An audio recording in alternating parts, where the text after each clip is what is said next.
ऐसा बाप नहीं चाहिए। एक बड़े शहर में रतनलाल अपनी बेटी संध्या और छोटे बेटे कुणाल के साथ रहता है। रतनलाल बहुत गरीब है और शराबी किस्म का आदमी है। वो रिक्शा चलाकर अपना जीवन यापन कर रहा है।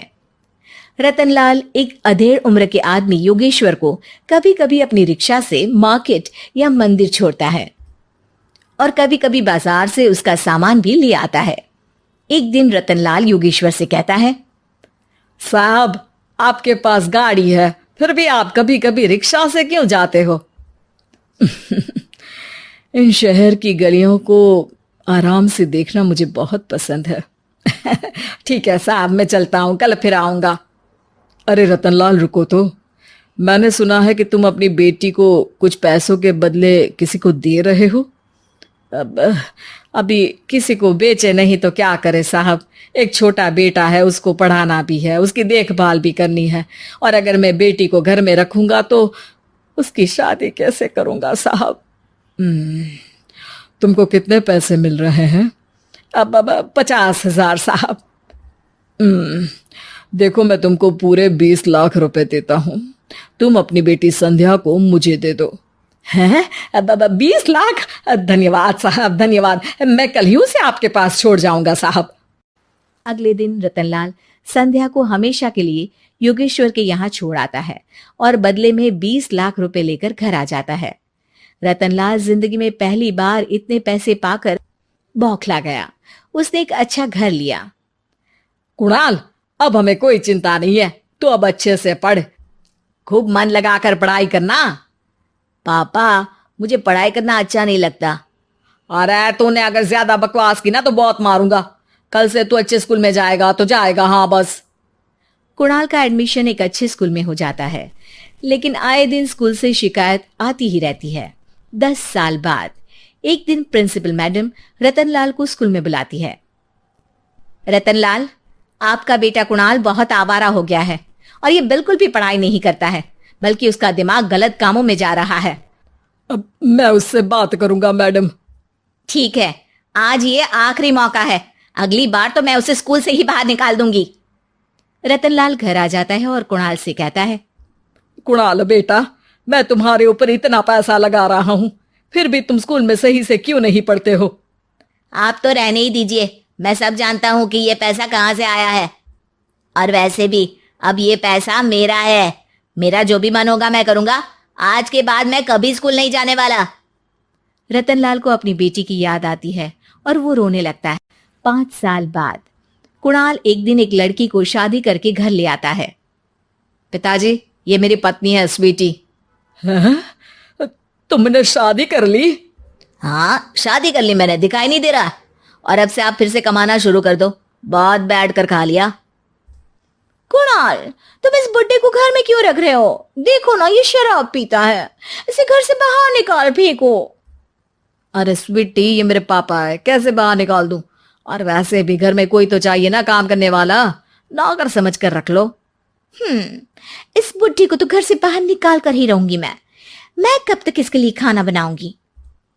स्वीटी एक दिन घर के बाहर पार्क में अपनी दोस्तों के साथ बैठी होती है। तभी वो रतनलाल को बुलाती है। पिताजी, मेरे कमरे में मैं अपना फोन छोड़ आई हूं, जरा ला कर तो देना। हाँ जरूर, अभी लेकर आता हूँ। रतनलाल फोन लेकर आ जाता है। कुछ समय बाद स्वीटी के फ्रेंड्स भी चले जाते हैं। स्वीटी अंदर आकर शोर मचाती है। चोर चोर! कहाँ है चोर? मुझे तो यहाँ कुछ नहीं दिख रहा। अरे ये अलमारी खुली पड़ी है, जरूर किसी चोर ने ही खोली होगी। अरे कौन आया था यहाँ? यहाँ तो पिताजी आए थे बस। अरे बहू, मैं चोर नहीं हूं। मुझे तो आप पर अब बिल्कुल भी विश्वास नहीं है पिताजी, क्योंकि जब आप पैसे के लिए दीदी को बेच सकते हो तो आप चोरी भी तो कर ही सकते हो। अरे लेकिन वो सब तो मैंने तेरे भले के लिए किया था ना। मैं तो कहती हूँ कि हमें इनकी कमरे की तलाशी लेनी चाहिए। तुम बिल्कुल सही कह रही हो, चलो। स्वीटी और कुणाल दोनों रतनलाल के कमरे की तलाशी लेते हैं और उन्हें वहां स्वीटी की ज्वेलरी और पैसे मिल जाते हैं। मैं तो पहले ही जानता था कि चोर आप ही हो। निकल जाओ मेरे घर से और दोबारा अपनी शक्ल मत दिखाना। रतनलाल आंखों में आंसू लिए घर से निकल जाता है। स्वीटी मन ही मन सोचती है, आज तो मेरी प्लानिंग सफल हो गई। जैसा मैं चाहती थी ऐसा ही किया और बड़ी आसानी से उस बुड्ढी को चोरी का इल्जाम लगाकर घर से भगा दिया। रतनलाल की हालत अब ज्यादा खराब हो गई और वो सड़क पर बैठकर भीख मांगकर खाने लगा। एक दिन वहां एक गाड़ी आकर रुकी और सड़क पर बैठे सभी भिखारियों को अपने सेंटर ले गई। एनजीओ की मालिक संध्या एक एक करके सभी को सुविधा मुहैया कराती है। तभी उसकी नजर रतनलाल पर पड़ती है। पिताजी, संध्या तू? पिताजी आपकी ये हालत कैसे हुई? ये सब मेरे बुरे कर्मों की सजा है जो मुझे मिल रही है। मुझे माफ कर दे बेटी।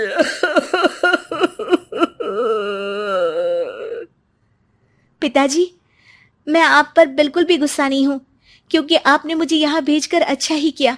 मेरी जिंदगी बदल गई। लेकिन ये सब हुआ कैसे बेटा? आप ये नए कपड़े पहनो, तब तक मैं योगेश्वर अंकल को बुला कर लाती हूँ। योगेश्वर अंकल? हाँ अंकल। योगेश्वर जी ने तुझसे शादी नहीं की थी? नहीं तो पापा, उन्होंने तो मुझे पढ़ा लिखा कर इस काबिल बनाया है कि मैं आज सबकी सेवा कर पा रही हूँ। रतनलाल पश्चाताप करके रोता रहता है। तभी योगेश्वर भी वहां आ जाता है। रतनलाल जी, आपकी ये हालत कैसे हुई? इतने सारे पैसों के बावजूद भी? क्योंकि मैंने बेटे और बेटी में भेदभाव किया था। लेकिन आपने ये कैसे किया? मुझे ये जानना है, बताइए। सालों पहले जब संध्या छोटी थी, तब मैंने एक बार एक आदमी से तुम्हें बात करते हुए सुना था, जो कुछ पैसों में संध्या को तुमसे खरीद कर शादी करना चाहता था। मैं उस समय एनजीओ में बच्चों के लिए ही काम कर रहा था और मैं किसी भी लड़की की जिंदगी खराब होते नहीं देख सकता था। इसलिए मैंने अपने जीवन की कमाई का एक बड़ा हिस्सा तुम्हें दे दिया था। सच में कितना गलत था मैं। मुझे माफ कर दो।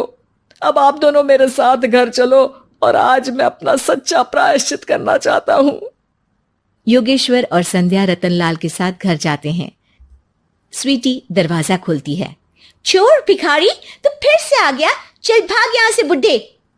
ये घर तुम्हारे बाप का नहीं, मेरा है। बाहर निकलो यहाँ से।